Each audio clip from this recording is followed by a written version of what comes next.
बिथाङा जुदि आंनि भागिनखौ फुथारनाय दायनिगिरिबा प्रशासना जि दाय होनांगौ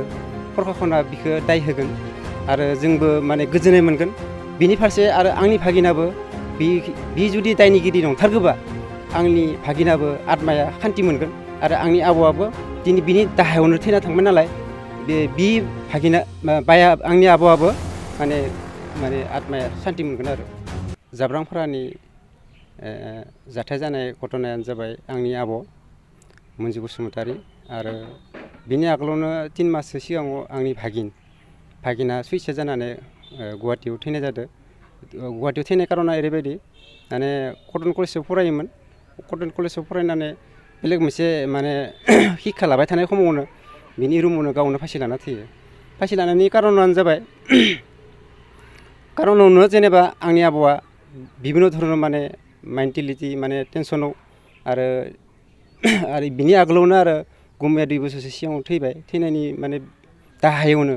टेनसनावनो आरो बिथिं गाव हारसिं जाबाय थाखा फैसा टेनसन आरो गथ' गथायनि टेनसन बेबायदिनो टेनसन लानानै टेनसनखौ सैज्य खालामनो हायैनि जेनेबा गाव हथादै माने 28 थारिखे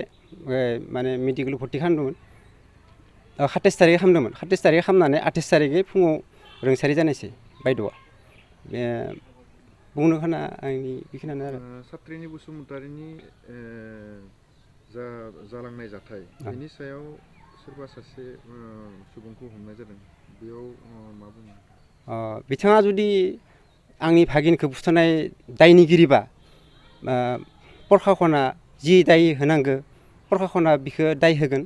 आरो जोंबो माने गोजोननाय मोनगोन बिनि फारसे आरो आंनि भागिनाबो बि जुदि दायनिगिरि नंथारगौबा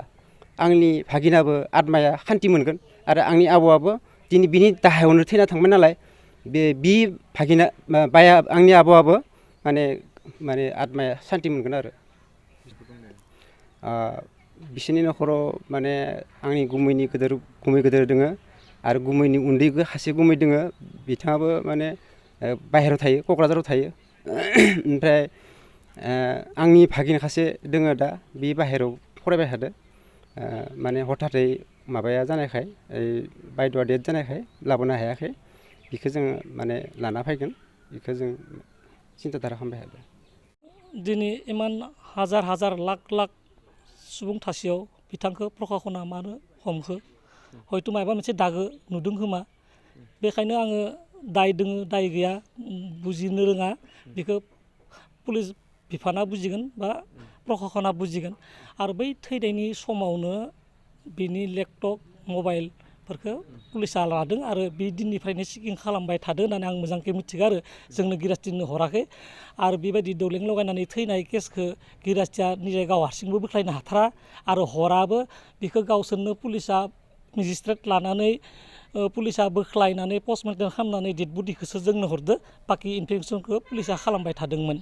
आरो बिथांमोना पुलिसा बुंदोंमोन मा गांसे एजार होना दोन होननानै बेबायदिनो बिमाया एजार गांसे होना दोन्दोंमोन जे आंनि गथ'आ इमान थारिखे मा कारनाव मृत्यु जाखो मा कारनाव थैनो हाखो बिनि बिसारखौ खालामनानै होबा सार जों गोजोननाय मोनगोन बेबायदि मोनसे माने एजाहार कपि होना दोन्दोंमोन आरो दा बे भिक्तियावनो बिमा थैनायखौ भाइरेल बिमा थैनायखौ गम मोननानै हयथ' पुलिसा लानो हागौ बेखौ आं बुंथ'हालिया आरो जुदि माने नङै मानसिया माने बेबायदि पानिशमेन्ट मोननायखौ आं लुगैया जुदि नंगौ माने अरिजिनेल क्राइमारा पानिशमेन्ट मोननायखौ आं लुगैयो माने इनसनेन्ट पार्सना कुनु एटा माबा जानाङाथों आरो ओरैनो रं माबायाव भुलाव एरेस्ट जानानै माबा दायनिगिरि जानाङाथों आरो दा बिथाङा मा स्टेटमेन्ट होयो बिथाङा मा बुङो बुजिगोन निजायनि लोगो बाथ्रा निजा राइट बाथ' राइट हयथ' सैथोआ जेब्लाबो सैथोखा बेनो आरो आं प्रशासननि सायावनो हेगारना होदों बेखौ दुखि होननानै प्रमान मोनोबा जोंबो भिक्टिम फेमिलि हिसाबै न'खरनि जानानै जों गोजोननाय मोनगोन आरो बेनो आरो आंनिया आं सात्रिनि बसुमतारीनि बे माने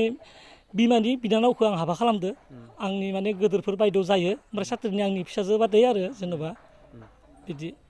दायो आं बिथाङा अरिजिनेल दुखिबा आं गोजोनगोन जुदि दुखि गैयाबा आं खिन्थु बेयाव दुखु मोननाय थागोन आरो